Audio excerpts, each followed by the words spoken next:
একবার এক অল্প বয়সী ছেলে স্কুলের ছুটিতে তার দাদুর কাছে বেড়াতে গেল।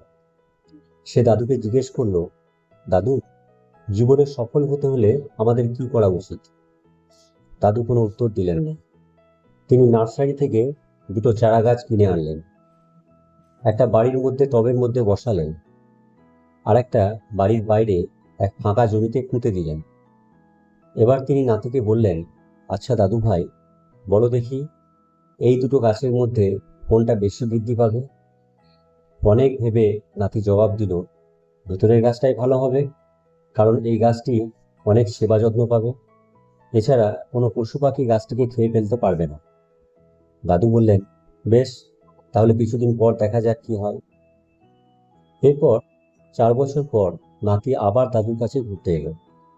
নাতি দাদুকে বলল, দাদু, 4 বছর আগে আমি তোমার কাছে জীবনে সফল হওয়ার উপায় জানতে চেয়েছিলাম, তুমি কিন্তু কোনো উত্তর দাওনি, আজ বলতে হবে। দাদু বললেন, মনে আছে দাদু ভাই, আমি 4 বছর আগে নার্সারি থেকে দুটো চারা এনে লাগিয়েছিলাম। চলো দেখা যাক সে দুটো কি অবস্থা। প্রথমে টবের কাছে গিয়ে দেখা গেল টবের মধ্যে গাছটি খুব সুন্দরভাবে বেড়ে উঠেছে, সুন্দর ফুল ফুটেছে, গাছটি দারুণ সতেজ হয়েছে। এবার ঘরের বাইরে এসে দেখা গেল বাইরের গাছটি তার ডালপালা সুদূর বহুদূর প্রসারিত করেছে। তার ডালে পাখিরা বাসা বেঁধেছে, মৌমাছিরা ফুলে এসে বসেছে, গাছের ছায়ায় পথিক এসে বিশ্রাম নিচ্ছে। দাদুভাই বলল, কি বুঝলে?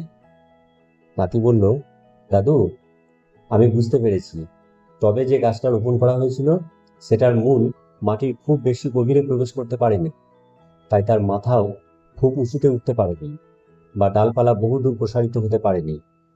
টবের গাছটা প্রতিদিন সকাল বিকেল সার ও জল পেয়েছে ঠিকই, কিন্তু বাইরের রিক্ত বাতাস, সূর্যের তাপ সে পায়নি। তাকে বাইরের প্রতিকূল পরিস্থিতি যেমন ঝড় বৃষ্টি ইত্যাদির মোকাবিলা করতে হয়নি, তাই সে শক্ত সামর্থ্য গাছে পরিণত হতে পারেনি। সে ঘরের মধ্যে বন্দি থাকায় তার ডালে কোনো পাখি বাসা বাঁধতে পারেনি, তার ফুলে কোনো মৌমাছি মধু খেতে আসেনি।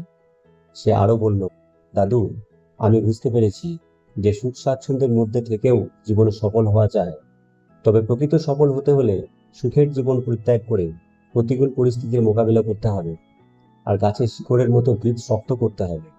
আর যেদিন আমার ছত্রছায়ায় এসে অনেক মানুষ উপকৃত হবে, সেদিনই আমি প্রকৃত সফল হব। বন্ধুরা, জীবনে সফল হবার অনুকূল পরিবেশ যদি আমি পাই, তবে আমি তো সফল হবই। তবে সফলতার ব্যাপ্তি বহু বিস্তৃত হওয়া তখনই সম্ভব যখন আমি সমস্ত প্রতিকূলতার মোকাবিলা করতে সক্ষম হব।